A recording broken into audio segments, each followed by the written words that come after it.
Good morning. I hope you're well. I hope you had a restful weekend. We will begin in 1 second. So, all right, let's start. Oh, my video is off. Switch it on.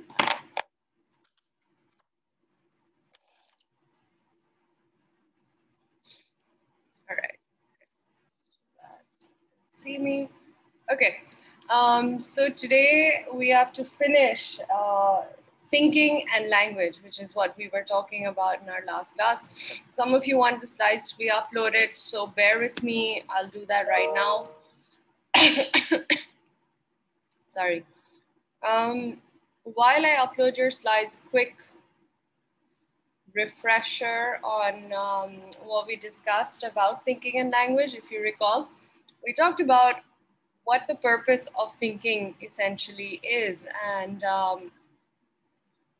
that purpose is making sense of the world around you, right?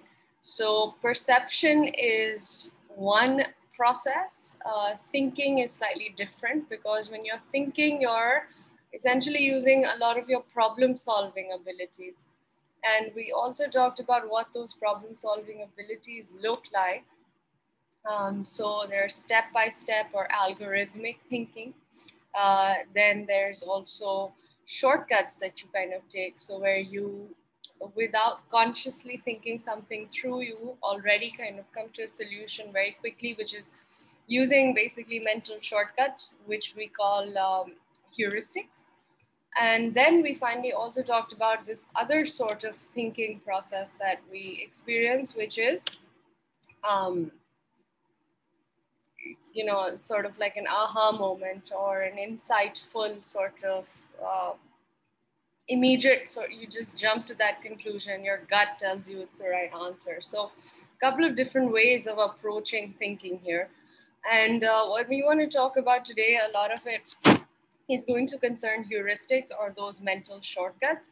But also I want to remind you that we had talked about concepts or concept formation, where when you are thinking about things, you're referring to the way that information is organized in your brain using these concepts, right? So the concept, for example, of furniture, or the concept of literature, or the concept of psychology right now, what you're talking about, what you're referring to. Okay. I'm gonna ask you, give me 1 second and let me just upload these files.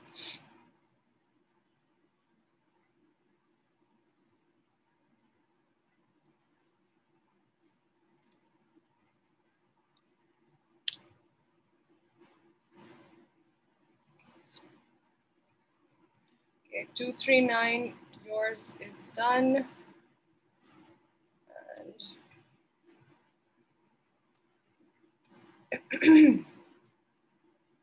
238.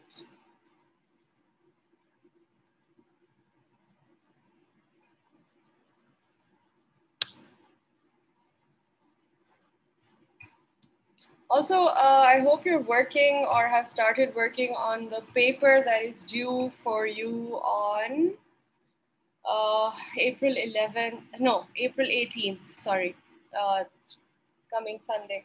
And we can take 5 minutes and talk about that paper at the end of class.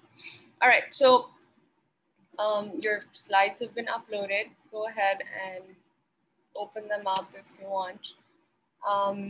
Coming back to your lecture. So let me see where were we. Okay. Right, so like I said, think of concepts as mental categories or prototypes. And what we do when we're using a concept is that when we're thinking about something, we refer to the concept of that thing, i.e. the way that we have identified and organized related information to what we're thinking about, right? Whether that's an object, whether that's an event, whether it's people, whether it's an idea. So like I said, literature, psychology, ideas, furniture, objects, birthdays are an event, for example. Family is an example of people, family, friends. So So sort of, again, notions of information, and we organize information using these categories, right? Which is how our thinking becomes more efficient. But what we discussed last time is there can be a trade-off between efficiency and objectivity, because sometimes, for instance, let's talk about heuristics or mental shortcuts. When you're thinking through something that quickly, you are bound to make mistakes, right? If you've heard that phrase, to err is human, right? To make an error is just to be human. Think about heuristics, these mental shortcuts that we take. So similar to concepts,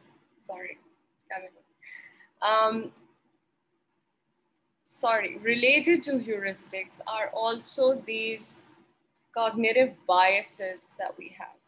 Okay, now we already know a little bit about bias, right? We define bias as a predisposition to seeing something a certain way. That's what a bias is. And these cognitive biases that I'm talking about, they're very unconscious, and there are a large number of them. So for instance, my favorite bias is the one that I remind myself of to become a better person, better teacher, is called the Dunning-Kruger Effect. And it's a really interesting bias. And I think you'll think about a lot of people you know when I tell you what it is. It essentially means that the less you know, the more you think you know about something. And the more you know, the less you think you know about it. Okay. So think about the people in your life, and how many people do you know who really don't know that much, but seem to think that they know everything. Or on the flip side, who may know a lot, but seem to think they don't know anything, or not as much as they actually know. Dunning-Kruger effect. The brain sort of is preconditioned because of that bias to think about the self in that particular way.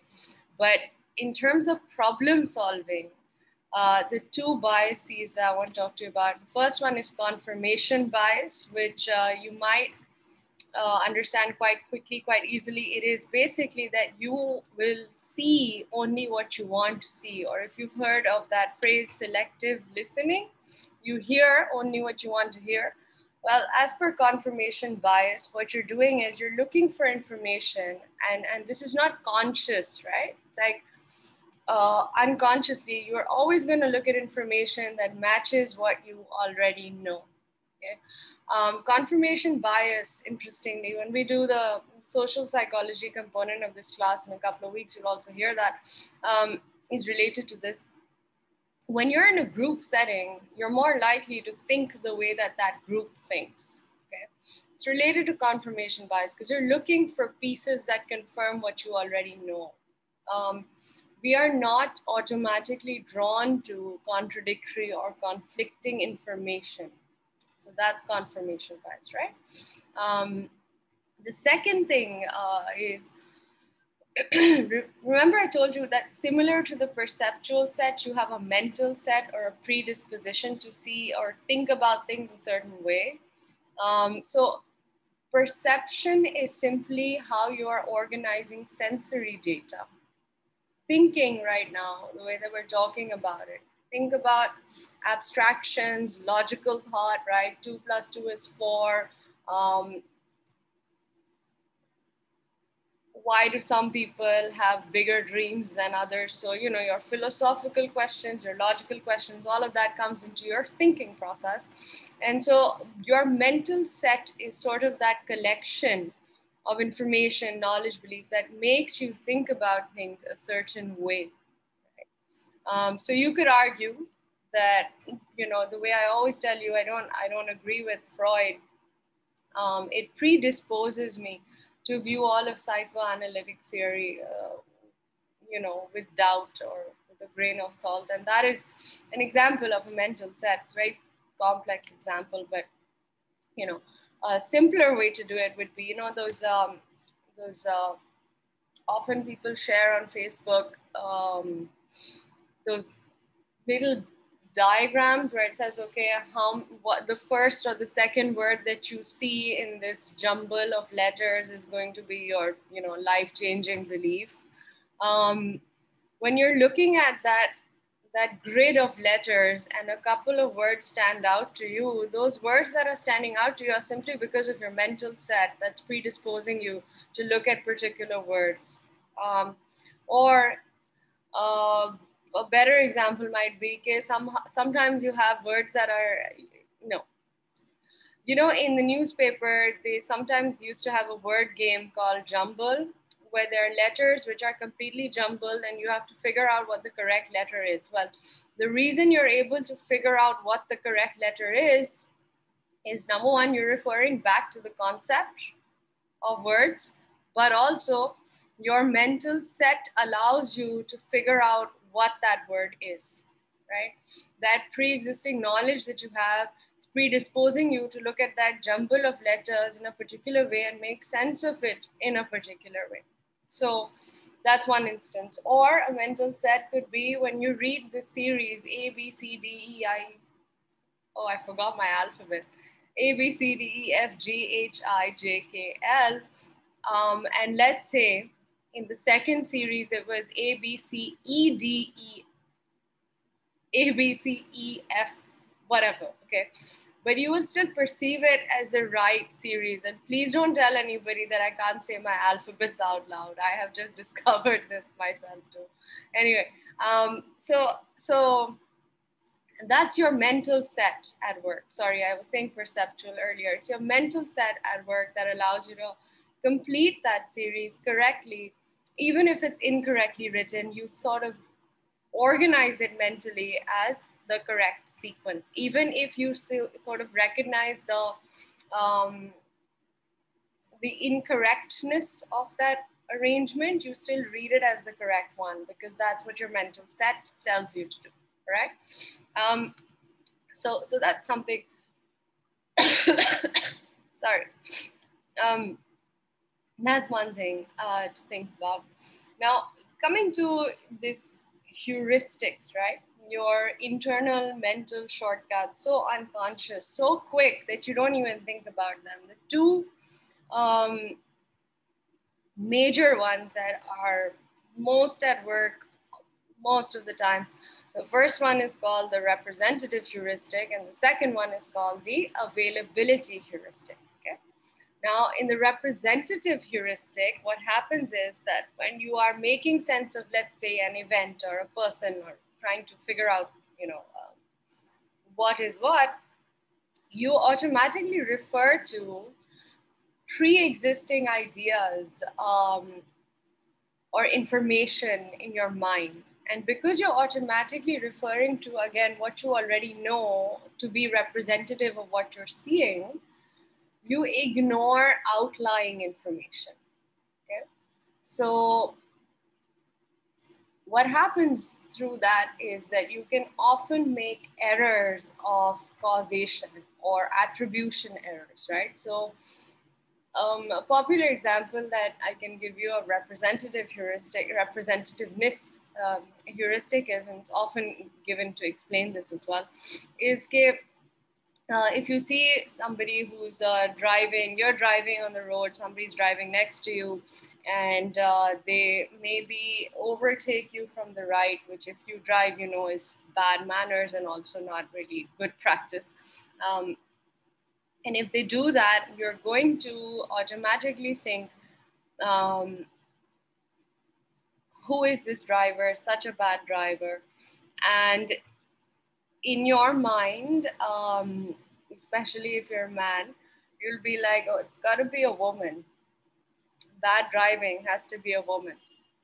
That's a representativeness heuristic. Okay. You're referring to what you already think to be true, and you're making that snap judgment, which leads you also to make an attribution error, i.e., the cause of the bad driving you're attributing to gender, right? Which is a mistake, because then you, let's say, drive further and you discover it's actually, a very sweet 80-year-old man who shouldn't be driving anyway. But that's what happens, right? Think about just, your last week, and have you been wrong about something like this? If you reflect on it, you'll find, yeah, you made a couple of attribution errors based on the fact that you were you were looking at an event, and instead of looking at additional information, you simply came to snap judgment based on what you already knew. So that is what led you to ignore other outlying information, right? The second example is related to also, but different. It's called the availability heuristic. And what happens in the availability heuristic is that when you're thinking about something, you refer to the most recent occurrence of something similar to it, right? So whatever is most recently available in your memory is what you use as a point of reference to make sense of whatever the phenomena is that you're thinking about. Okay. So for instance, in that previous example I gave you, what would be an availability heuristic at work is, okay, you see someone who's driving poorly, and your last experience was that somebody was driving poorly on the road and they were a 16-year-old boy without a license. And that is then the first thing you're going to think about. That has to be an underage driver, and driver who is experienced would never behave like this. And the reason you come to that conclusion is because in your memory, that is the most recent example, right? That's the most recent example around which that concept of driving is organized. So that's how you use the availability heuristic. Okay, so again, they're both the most common examples of these shortcuts. Now, there are a couple of things that contribute to the ubiquitousness of our use of these heuristics. The first one is overconfidence. When you are so sure about something, you don't really think it through, right? So if you've been driving for 30 years, you're going to be super confident about your abilities to, let's say, categorize the different types of drivers you come across, and hence you may make the representativeness error. Right? Like, I know this is what this person is going to be like because I know this so well, right? Belief perseverance. I believe truly that women are bad drivers. So no matter what the contradictory information is, I'm still going to stick to my little belief, right? And the third one is framing. So how the situation appears also impacts the way that you think about it. Or the way that information is presented impacts the way that you think about it. So assume that this particular car that we were talking about, the poor driver, the car is pink. You're going to make that attribution it's a woman because, well, pink is women's color, right? That's how, also related to belief perseverance, but that's sort of like framing. So it caters to your own implicit biases as well. One thing I want you to do, sorry, one thing I'm gonna do is give you a link to something, and this is, oh my God, I'm giving you homework, but it's called the implicit assumption test. Have I made you take this first before? I've asked you to do it once more. When we were talking about race and racism, or was that different class? I think it wasn't you guys. Okay. I'm gonna give you this link.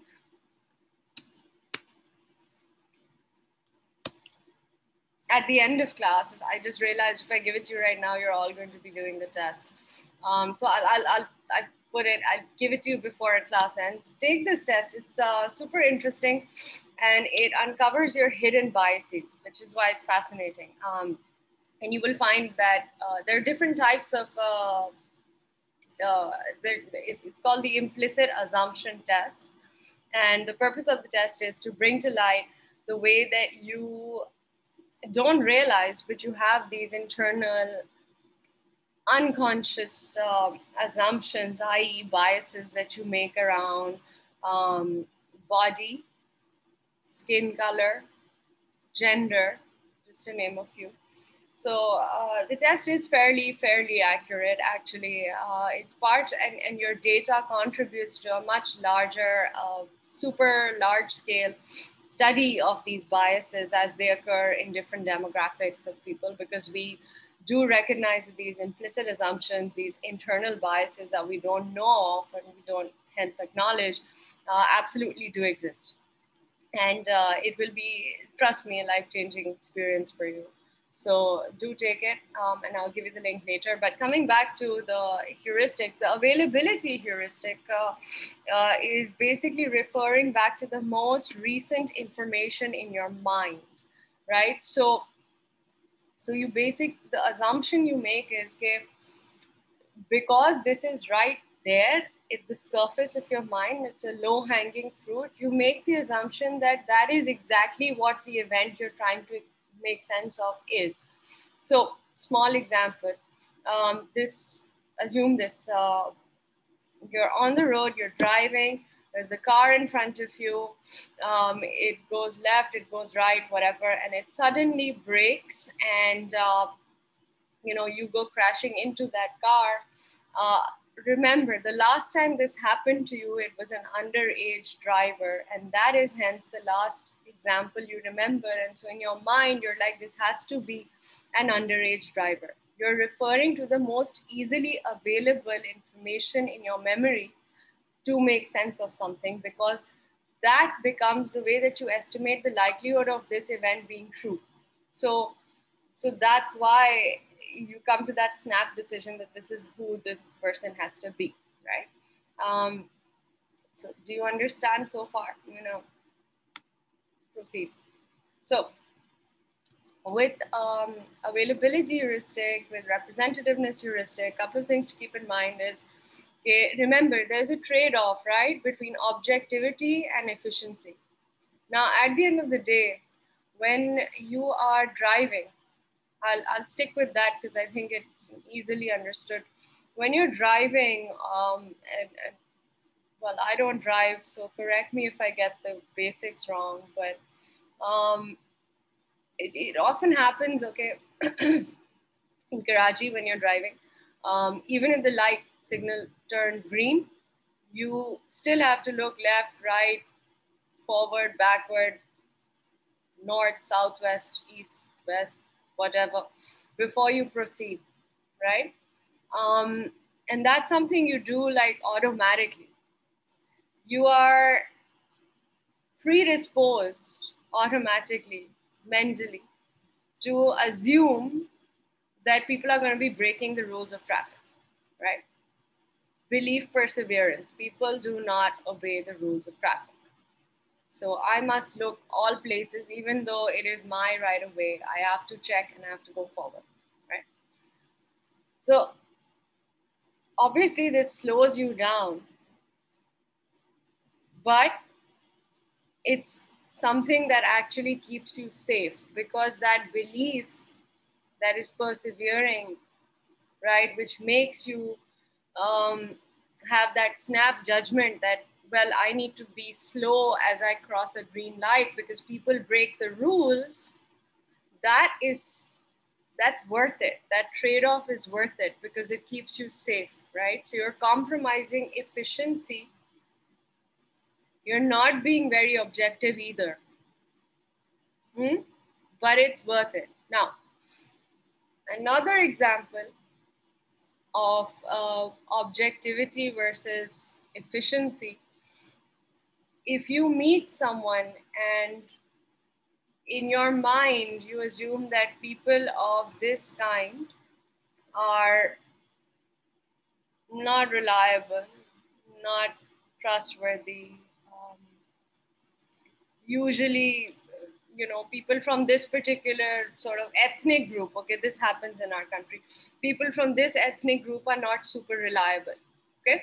So you meet this person, let's say you're interviewing them to become part of your organization, but in your mind you have that predisposition, that bias, also stereotypes, right? Categories. Stereotypes are also mental categories. You have all of that information in your mind, and you don't have time, you've got like 30 people that you have to interview, and so you go ahead and you say, okay, whatever, you just write that person off. So it's efficient because you've got 30 people to go through. It's not objective either, right? Because you're not giving this person a fair chance to begin with. So in this case, the efficiency objectivity trade-off is not worth it because you might be losing out on a very valuable candidate, a very valuable asset for your organization, right? So So think about that trade-off. And that's why it's important to think and to kind of become aware of your own biases, or how these mental shortcuts or these heuristics work. So moving a little forward, the good thing is that these heuristics are the same thing that help us be more adaptive. And that's why we use it, right? That's why intuition exists. Intuition has adaptive value. You know, they say when you really want to make a decision, you should think about how it feels in your gut, in your stomach. That is, that's an evolutionary connection. So there's something about that connection between your stomach or your gut and your mind. And that's something that's still being explored. So, you know, it's vague and fuzzy, but we know enough to know that instinct is an adaptive human function, right? Intuition, instinct, whatever you call it. A small example of intuition or instinct at work is when you put a baby, you're holding the baby in water, automatically the baby's legs are going to start kicking, okay? Survival instinct. Small example, right? Second, have you ever been walking down the street alone and you kind of suddenly feel, and this, I think only the boys will understand, because when you're a woman and you're walking down the street alone, you constantly have it. But boys, when you're walking down the street alone and suddenly you feel like you're being watched or you have this uncomfortable sensation in your stomach, is usually true, right? It's again, that's your instinct, that's your intuition, right? That is your also heuristics at work. Because you will refer back to some traumatic memory or some movie that you saw, some stalker movie, something like that. It's going to go in your head, or you just heard about someone who got mugged. That's in your head. Representativeness heuristic, availability heuristic, that kicks in, right? So that also then tells you that, well, yes, okay, there's a trade-off between efficiency and objectivity. And that trade-off does not always work in your favor. And it is something to be aware of. It's something to work with, you know, keeping in your consciousness, and that helps you think about things better. But at the same time, sometimes it can quite literally save your life, right? Instinctively looking left and right at a traffic light, even if it's your right of way, is adaptive behavior. It has survival value. So think about it in that sense, right? So you can't just say that, oh, all bias is bad or all mental shortcuts are bad. There's no such thing as good or bad, objectively speaking, okay? Everything is relative to the value it provides you. So in this case, those shortcuts, those mental shortcuts, the heuristics you're using, your predispositions, your biases are not all bad. The purpose, and students often sort of get confused about this, I'm going to tell you, the purpose of talking about bias and talking about heuristics is because once you know this, then it's up to you to become aware of what your own biases are. And it's up to you to overcome those, or at least remain conscious of those biases and remain conscious of those stereotypes as you try and make sense of life. Okay. Now I'm going to take a quick pause and look at what you're saying.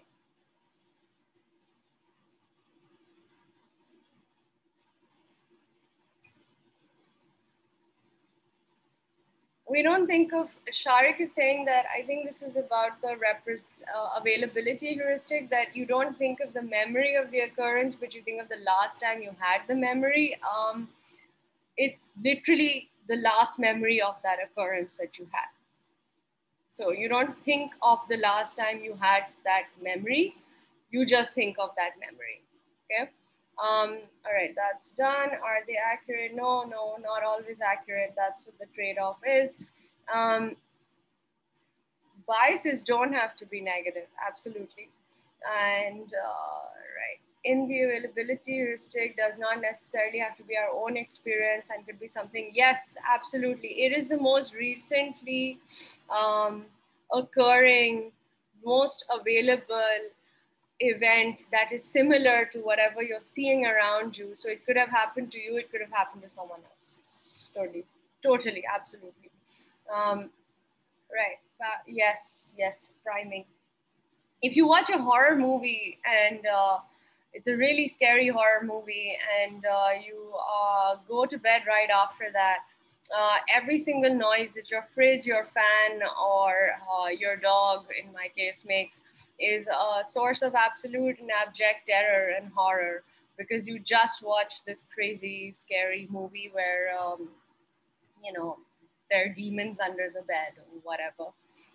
Yeah, that's priming.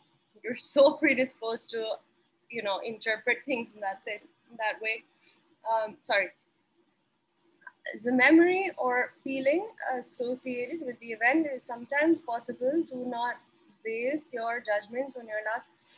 Well, the memory of the event, if you have experienced it yourself particularly, or if you've been watching someone that you know experienced it, there's a lot of emotional coding that goes into that memory itself. So the memory, yes, there's information, there's also the emotional memory of it. So it's both. So you don't separate. Okay, when you remember something, do you remember the event with no emotional experience of it whatsoever? No, right? When you remember things, when things come to you from your memory, you think about, or you unconsciously also experience a little part of how you felt when that happened to you or when that happened to someone else, right? And that actually makes the memory even more powerful. If you remember, we talked about context-specific memory, and we also talked about emotion and memory and mood congruent memory. Remember that? So think through all of those things, okay? Now I proceed and let's see where we are.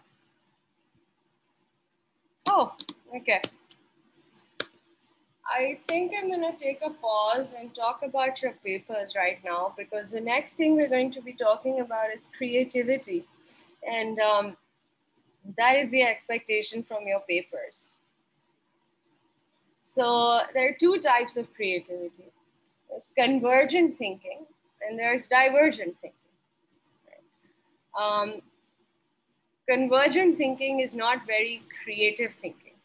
Convergent thinking is when you look at pre-existing set of solutions, and from those you figure out what the right solution is.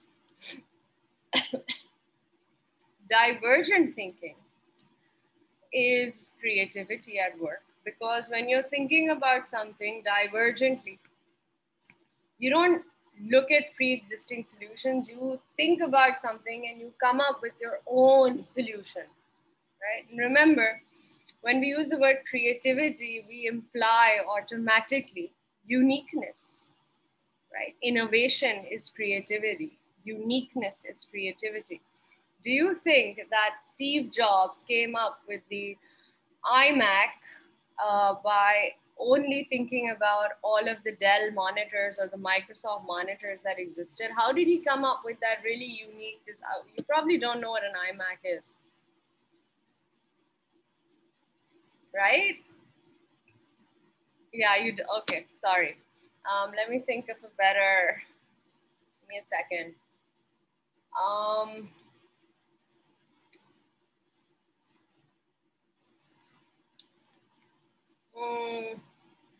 Okay, I got one. No, I don't have one. I'm old. I can't think of a technology reference. But I can,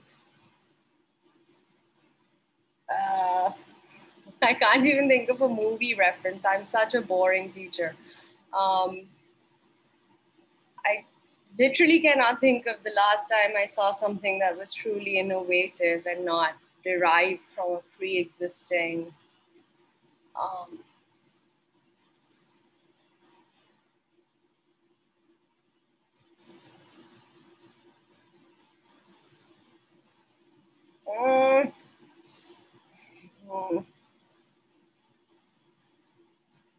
well,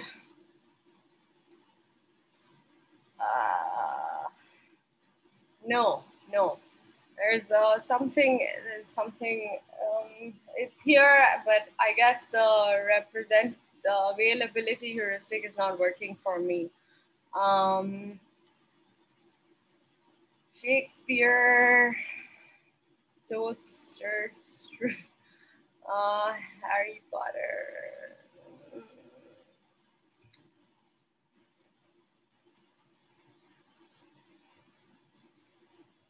I'm so sorry. I cannot think of any. I don't know why this has happened, but there's a flat line in my memory. So maybe we can think of,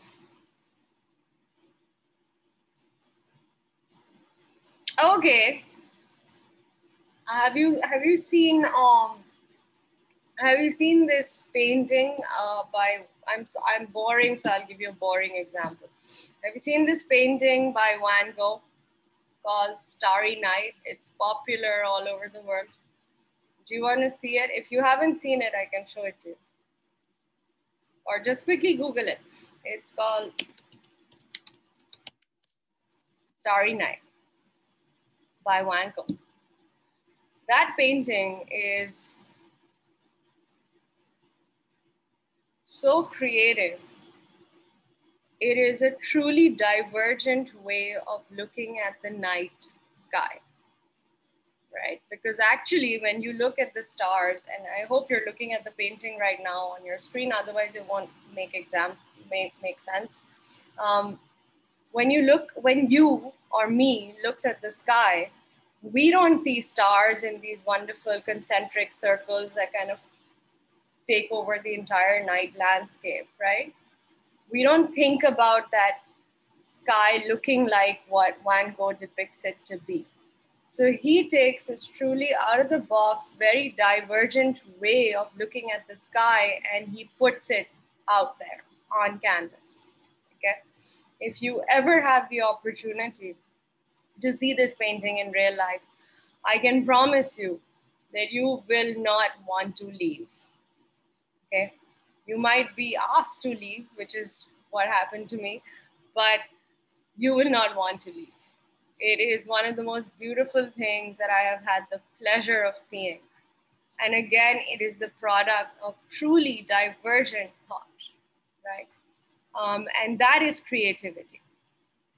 When you look at something and you consider it not based on what is already out there and what sort of, let's say, problem solving in that context, what solutions already exist, but when you actually approach it from, you know how they say out of the box, so you literally step out of the box of everything you already know and you come up with fresh approaches to something. That's divergent thinking.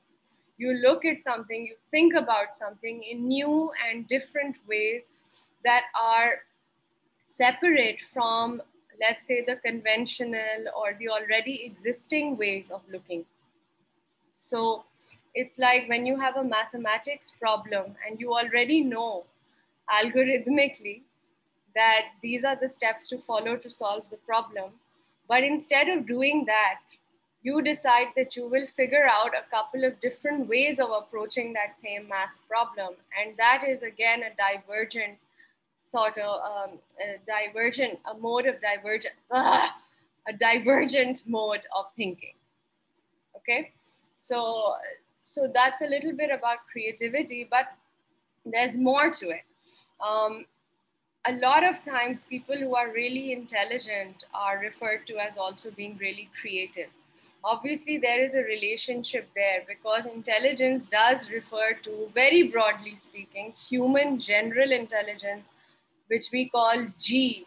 Okay, it's called G, just the letter G, small g. That's what we refer. And when we do the intelligence theory wala lecture, we'll talk about that. But for your current purpose, the relationship between creativity and intelligence is that intelligence also refers to your rational, problem-solving, logical capacities, right? Your capacity for logical reasoning. However, just because it's logical does not mean that it cannot be creative. Consider Einstein's theory of relativity. Logical, but also completely creative, right? So unique, such a divergent way of thinking about, well, what is the universe? What is time, right? What is reality? Or if you consider the Pythagoras Theorem, my favorite example of the only math I remember, again, it's logical, but it's also super creative, right? Nobody else was thinking about triangles the same way. It's divergent thought. Also, yes, Newton. He's the one with the embarrassing gravity discovery, right? The apple one, yeah. Again, also, yes, and Copernicus. So look, there's so many examples of creativity in science, right? So there is a relationship between creativity and intelligence, absolutely. But it also reflects and needs to be, it also needs to be defined as something separate. Because, and the only reason for this is because the way that intelligence as a construct, at least up until multiple intelligence theory was introduced, which we'll talk about a couple of classes later. But traditionally speaking, or broadly speaking, the way that we look at intelligence is very much in terms of logic and sort of critical reasoning. Okay, that's how we consider definitions of intelligence. You take an IQ test, you take an SAT, or if you took the IBA entrance test, those are just testing your reasoning capacity, right? Your vocabulary is part of that consideration, but how you are using the vocabulary is what is being looked at, right? Not how many words you know, but how well you know them. So because we measure intelligence traditionally using these standardized means, creativity doesn't usually get seen as a notion of intelligence. So if you're applying to a business school, you are not asked to tell the interviewer what you think about Starry Night, right? So it's important for us to acknowledge that both creativity as well as intelligence are social constructs. We know that we are intelligent, but we are still unable to exactly define what is intelligence. We know that we are creative, but we are still unable to accurately define what is creativity. However, they should be considered as separate but related. Okay? Now, there are 5 components of creativity according to a man named Sternberg, who is also, I think, the same guy who came up with something called the triarchic theory of intelligence, which says that there are 3 types of intelligence, and we'll talk about those 3 types when we study intelligence. But according to Sternberg, for creativity to be present, right, there are 5 characteristics or 5 parts that are important. The first one is that you have to be an expert in your field. You have to know really well. So Einstein, for instance, really needed to know physics very, very well. Second, you need to be imaginative, or you need to have a vast imagination. So let's assume that Einstein had a vast imagination.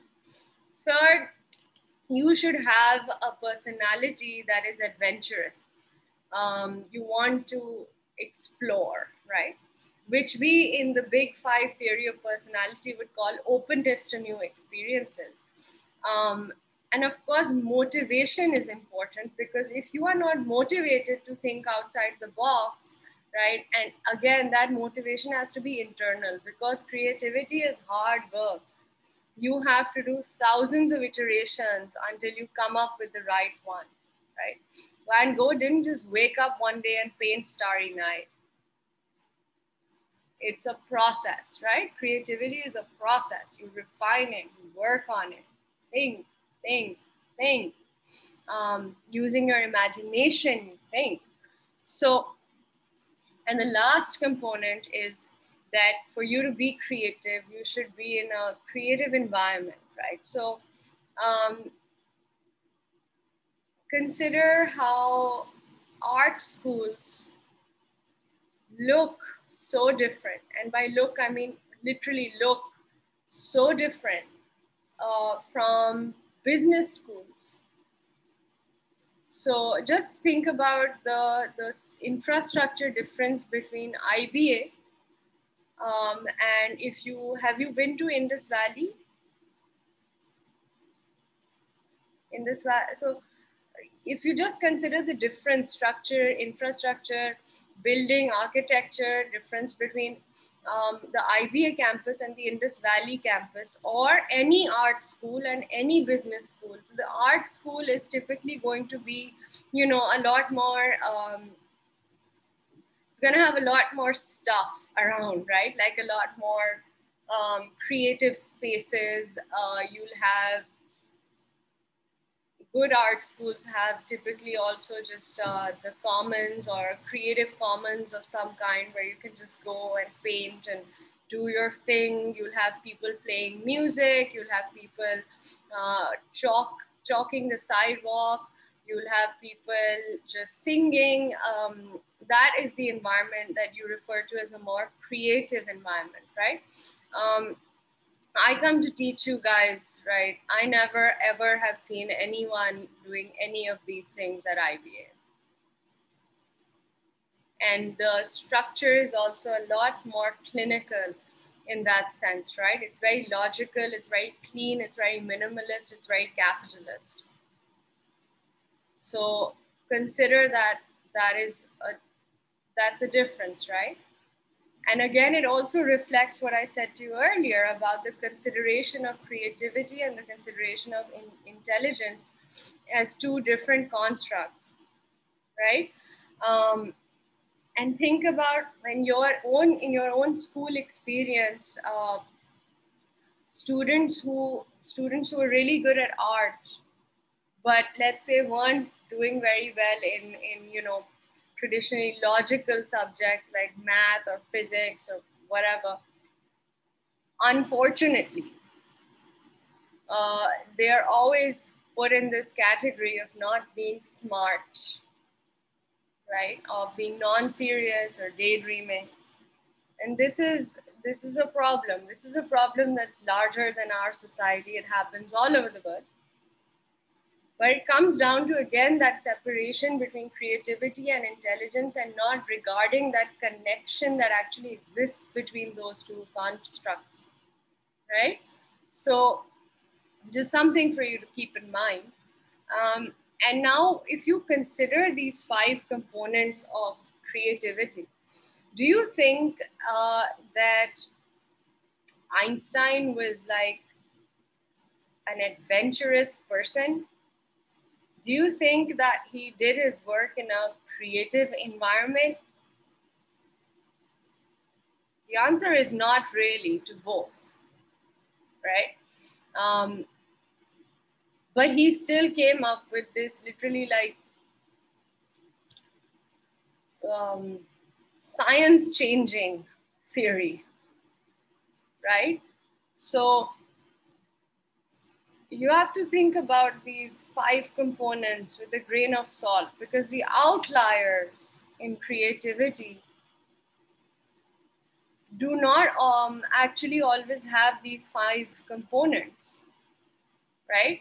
You can be a very introverted person, but you can still be an absolutely brilliant artist, even if you are sitting in a four-wall room with no windows. It's not about what's around you, right? It's about what's here.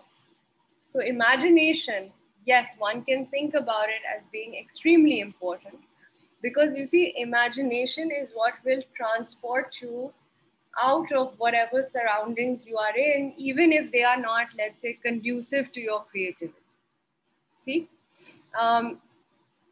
Second, but that being said, when we talk about creative environment, we also need to think about the materials that are present in the environment, right? So what does creative environment mean? When we say that Einstein was not in a creative environment, that's true. But in his environment, he did have the books and the writing materials that he needed to think through whatever he was coming up with, right? So just remember that there is a component of what are the materials present in that environment. So don't have such a broad definition of it. Okay? Motivation though is very important because, like I said, creativity is hard work. It takes a long time to think about something, and that's really interesting. I did not know this, Rami. Thank you. Now I want to talk about language. So we're done now with thinking and creativity and all the fun stuff. Now we're going to talk about language. So every word, every language has three basic units. Okay? Phonemes, morphemes, and grammar. So a phoneme is the smallest sound unit, which could be a, g, b.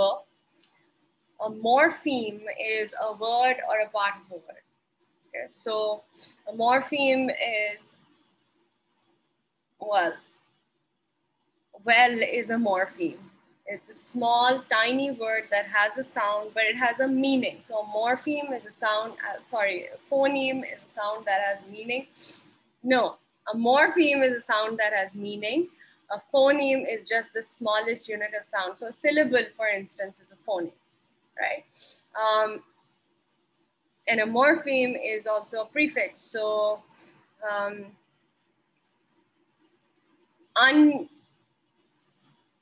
unchanging, the prefix is un. So un still has a meaning, right? The word un means no. So unchanging, un is a morpheme, and changing is also a morpheme, and unchanging is also a morpheme. And then when you put those words, those morphemes together in a sentence that has meaning, the way that I'm talking right now, for example, is hopefully something you can understand, right? I'm speaking in sentences. And the reason you can understand that is because I'm using grammar. So three things, three components of language: phoneme, morpheme, grammar. Phoneme, smallest unit, a, b, k, smallest unit of sound. Morpheme, smallest unit that has meaning. So a word, a prefix, suffixes also morphemes. And grammar, what you use, the rules you use to organize all those words, all those sounds that have meaning into blocks that are understood, into sentences that are understood. Okay, so those are the three blocks of language. But the way that we acquire language, so you know, the traditional theory is the younger you are, the quicker you learn a language. And there's also this really long held sticky belief, which is incorrect. Okay, after 18, you cannot learn a new language. So that's incorrect. And the reason it's incorrect is because, look, we've talked about how your brain is elastic and plastic and continues to change, right? And so if your brain is elastic and plastic and continues to change, how can you not acquire a new language after 18? Because you can still form neural networks, right? You can still establish neural pathways. Your memory is still working. You're still learning other things. Why not a language? Now, 1 second. I see that I'm on the wrong Wi-Fi, so 1 second.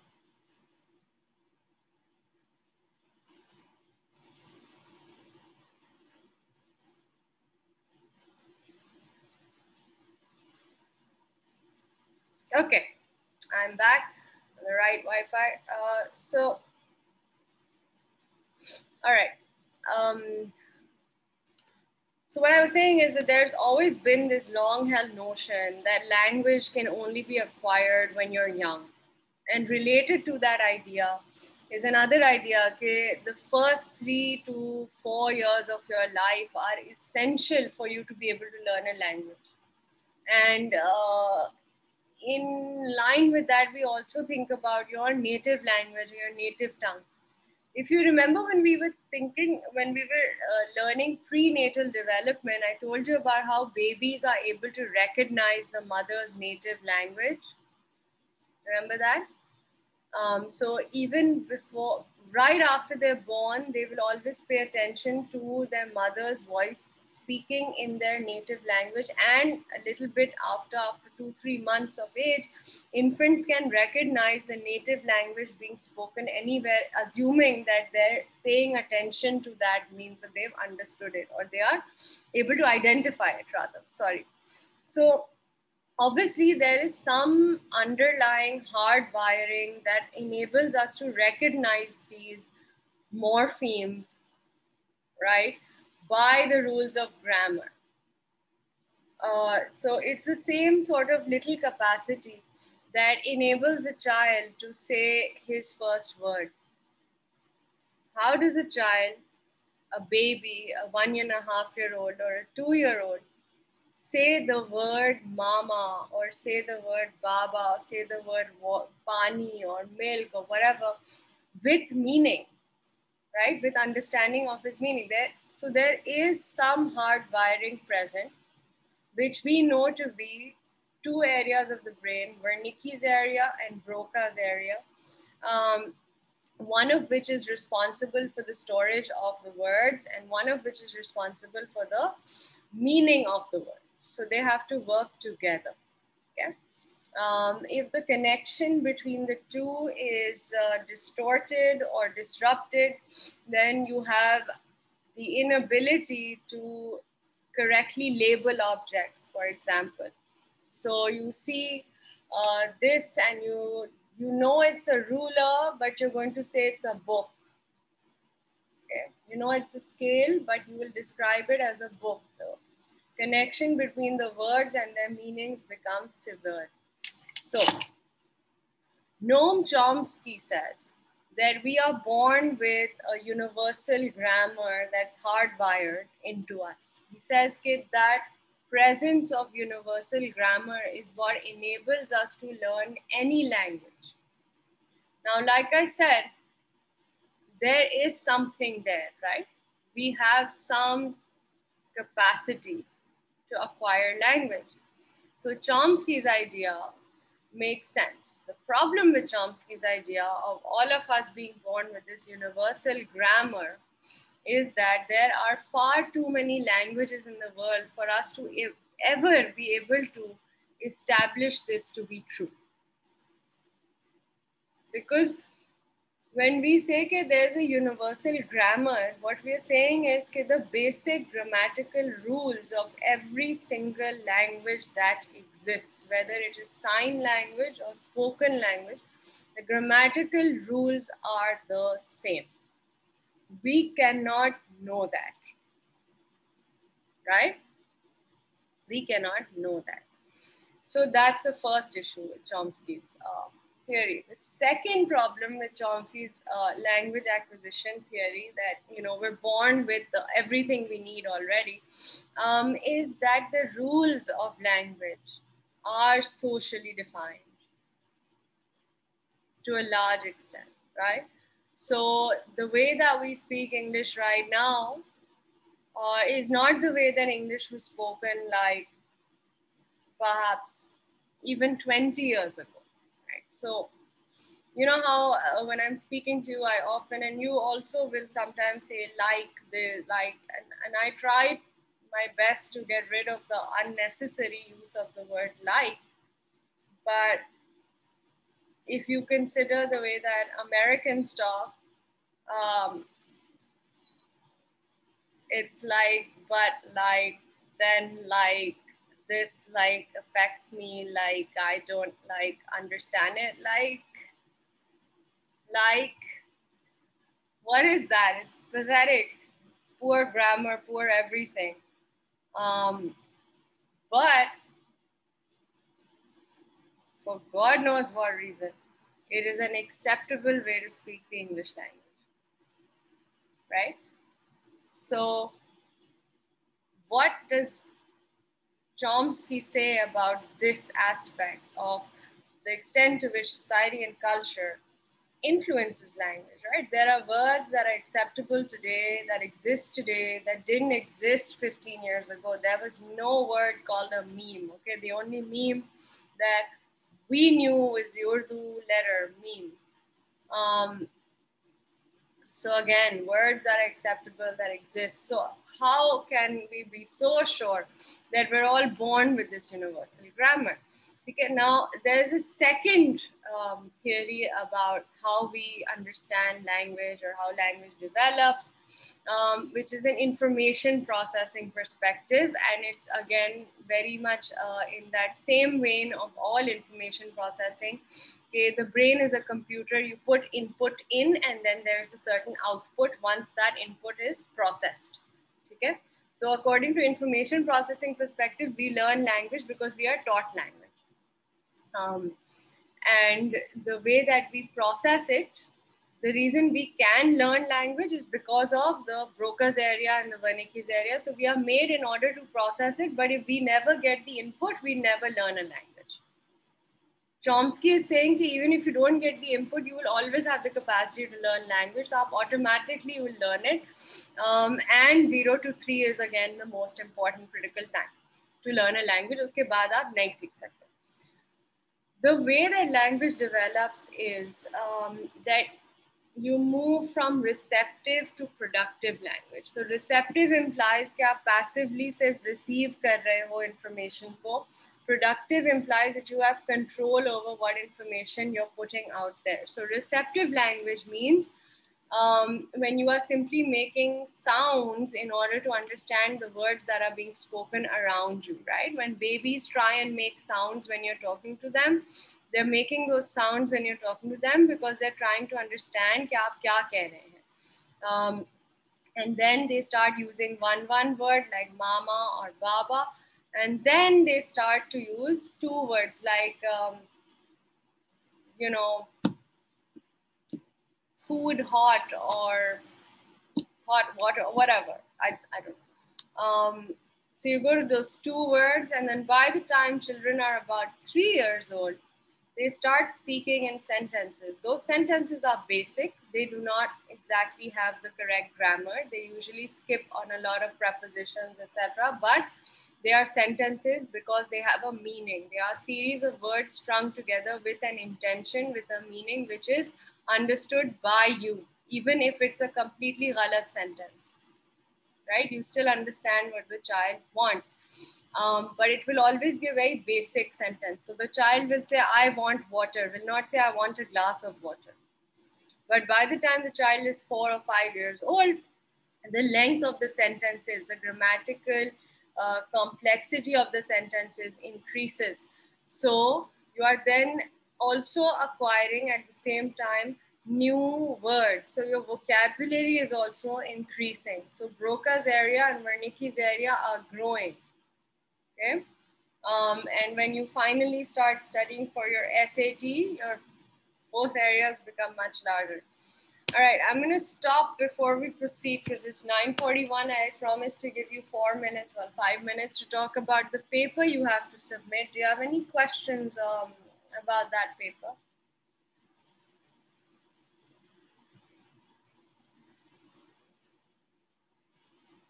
How many of you realized that you had a paper due on Sunday?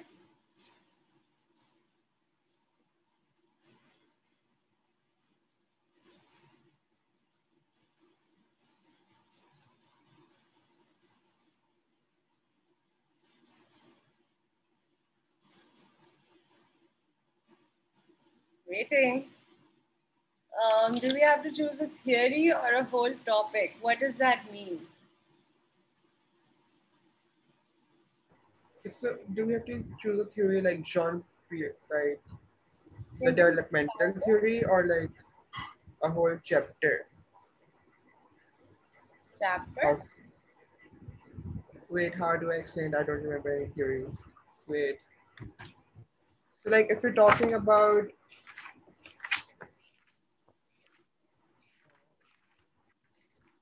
okay, you can explain us the Are you trying to say if you if you want to write about developmental psychology, then should you focus only on, let's say, attachment theory, or do you have to talk about all the theories of development? Is that what you're asking me? Yes.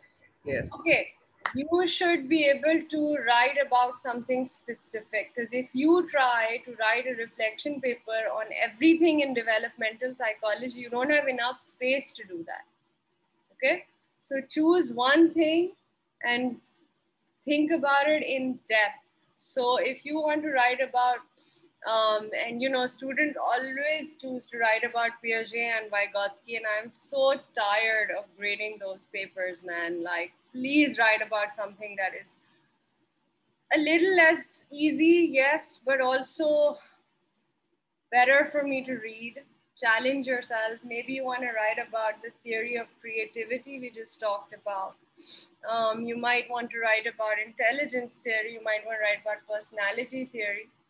And just because we haven't studied it yet, that should not stop you from opening the book and using your very, very vast brains, because you all did pass your IBA, SAT, whatever. So use that God-given gift and challenge yourself, come up with something, right? The point of this paper is there is always, in an intro to psych course, a theory that stands out to you, something you find problematic, something you find attractive, interesting, could even be confusing or relevant to what you've gone through in your own life. There's always one of those. Write about that. Tell me what you understand that theory to be. Tell me why it is something that is sticking in your mind and why you have questions about it. And what are those questions? And why is it so important to you to talk about that theory? So it is a reflection paper which is research based. So if you are writing with reference to anything from the textbook, you are going to put in your citations. It is absolutely a critical analysis, but a critique that is based in fact-based opinions. Okay? You're welcome to have an opinion. Just make sure your opinion is well thought out and makes sense. Right? Laiba, you have a question? Go ahead, please.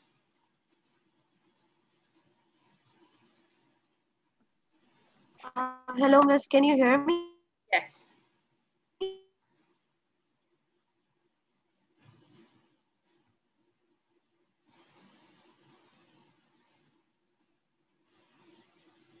Can you repeat that? Because we somehow now cannot hear you.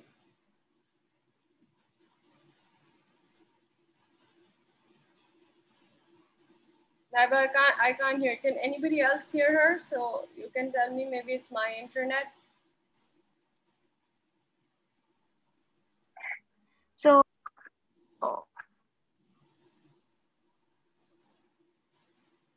Sorry, we can't hear you, Laiba.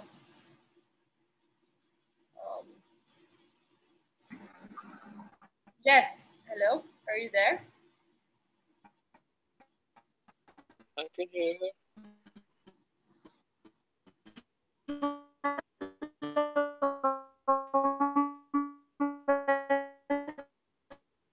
I'm sorry, I can't hear you.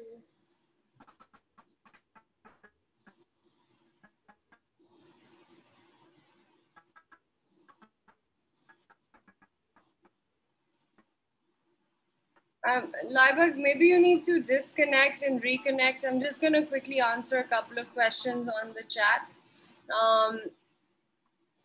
I will just put the link in for the implicit assumption test. Here you go, take the test. Oh, no, 1 second.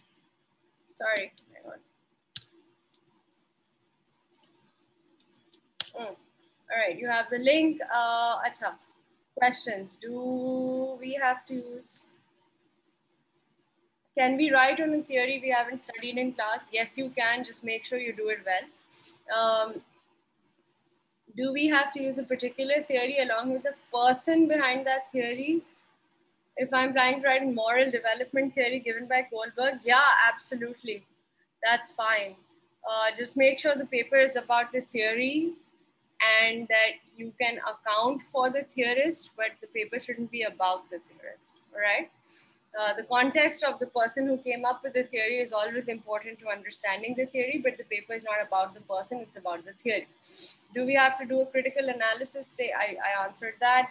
Second characteristic of creativity, venturesome personality, creative environment, imagination, intrinsic motivation, so on and so forth, and expertise in your field. Anything else? No. Okay.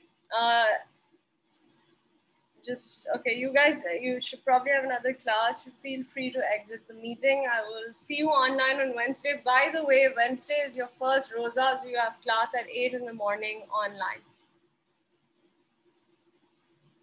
Okay, please don't forget that. Okay, bye-bye. Laiba, I'm here for you whenever. You're welcome.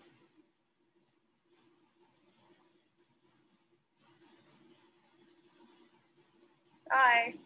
You're welcome.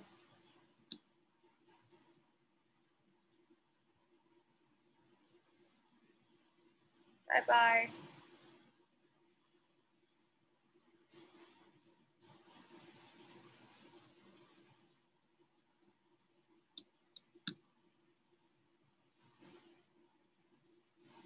Bye.